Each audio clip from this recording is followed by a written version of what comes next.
నమస్తే. అనురాధారావు బాలల హక్కుల సంఘం ప్రెసిడెంట్.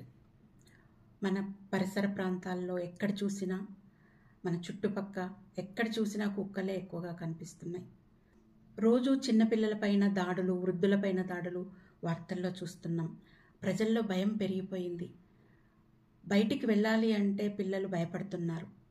స్కూల్కి వెళ్ళాలన్నా, ట్యూషన్ సెంటర్స్కి వెళ్ళాలన్నా, కనీసం బయట ఆడుకోవాలన్నా వారికి కుక్కలు ఎక్కడ మీద పడతాయో, ఎక్కడ కరుస్తాయో అన్న భయంలో బతుకుతున్నారు. తాజా సర్వేలు ఏం చెప్తున్నాయంటే, భారతదేశంలో సుమారు 6.2 కోట్ల స్ట్రే డాగ్స్ ఉన్నాయని చెప్తున్నారు. 2024లో పశుసంవర్ధక శాఖ మంత్రి గారు లోక్సభలో వెల్లడించిన నివేదిక ప్రకారము 37,17,336 కుక్క కాట్లు నమోదయ్యాయి. అంటే 37.17 lakhs డాగ్ బైట్స్ అయ్యాయి అని చెప్పేసి మంత్రి గారే చెప్పారు. రేబీస్ మరణాలు 54 అని చెప్పేసి చెప్పారు. ఇది ప్రభుత్వం ఇచ్చిన నివేదిక. లెక్కలోకి రాని సంఖ్య ఇంకెంతుందో మన అంచనాకు అందకుండా ఉంది. లాన్సెట్ స్టడీ ప్రకారము ప్రతి సంవత్సరం భారతదేశంలో 5,700 రేబీస్ మరణాలు సంభవిస్తున్నాయని చెప్తున్నారు. ఇది చాలా ఆందోళన కలిగించే సంఖ్య. చాలా జాగ్రత్తగా ఉండాల్సిన సమయం. ముఖ్యంగా పిల్లలను రక్షించుకోవాల్సిన సమయం. రీసెంట్గా సుప్రీంకోర్టు ఆదేశాలు జారీ చేసింది ప్రభుత్వాలకు, మున్సిపాలిటీలకు. ముఖ్యమైన ప్రదేశాల్లో స్కూల్స్, హాస్పిటల్స్, జన సమ్మర్దం ఉండే ప్రదేశాలు, బస్ స్టేషన్లు, ఇలాంటి ప్రదేశాల్లో స్ట్రే డాగ్స్ ఉండకుండా చూడాల్సిన బాధ్యత ప్రభుత్వాలది, మున్సిపాలిటీలది. వాటిని స్టెరిలైజ్ చేసి, వ్యాక్సిన్స్ ఇచ్చి సురక్షితమైన షెల్టర్ హోమ్స్కి తరలించాలని ఆదేశించారు.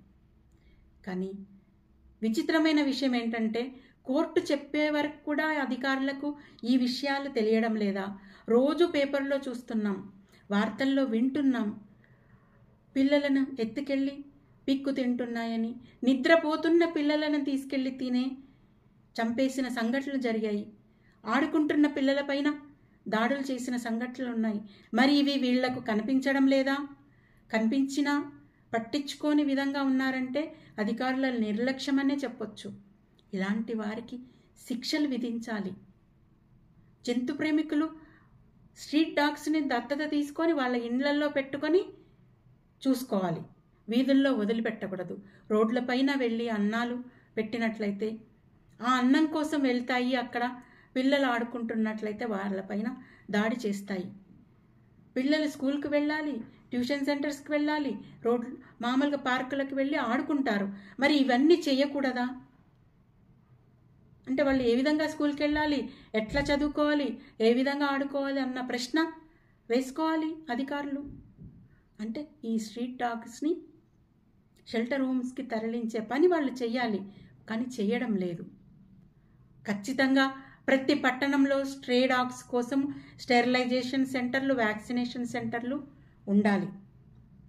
యానిమల్ బర్త్ కంట్రోల్ ప్రోగ్రామ్ కరెక్ట్గా అమలు చేయాలి.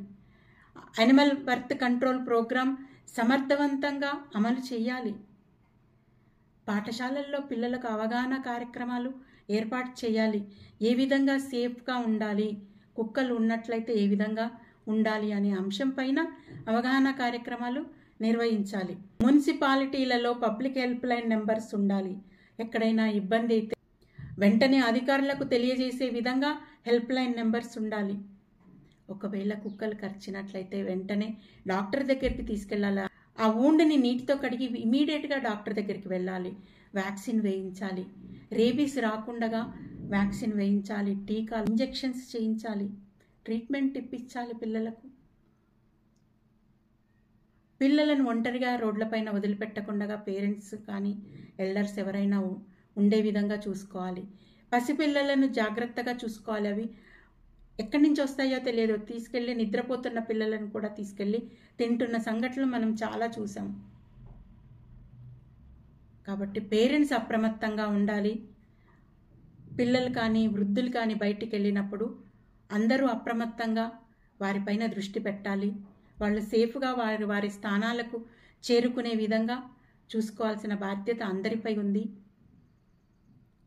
కాబట్టి ప్రతి ఒక్కళ్ళం బాధ్యతగా ఈ వీధి కుక్కల బారి నుంచి పిల్లలను రక్షించుకుందాం. అందరికీ జంతువులపై ప్రేమ ఉంటుంది, హింసించాలని ఎవ్వరూ అనుకోరు. కుక్క కాట్లు ఎక్కువైపోయాయి కాబట్టి జాగ్రత్తలు పాటిస్తూ అటు పిల్లలు, అటు పెద్దలు, అటు జంతువులు కూడా సురక్షితంగా ఉండే విధంగా చూసుకోవాల్సిన బాధ్యత అందరికీ ఉంది. అవగాహనతో బాధ్యతతో వ్యవహరిస్తే సమాజం కూడా సురక్షితంగా ఉంటాయి, జంతువులు కూడా సురక్షితంగా ఉంటాయి. పిల్లలను కాపాడుకుందాం కుక్కల బారి నుంచి. Thank you.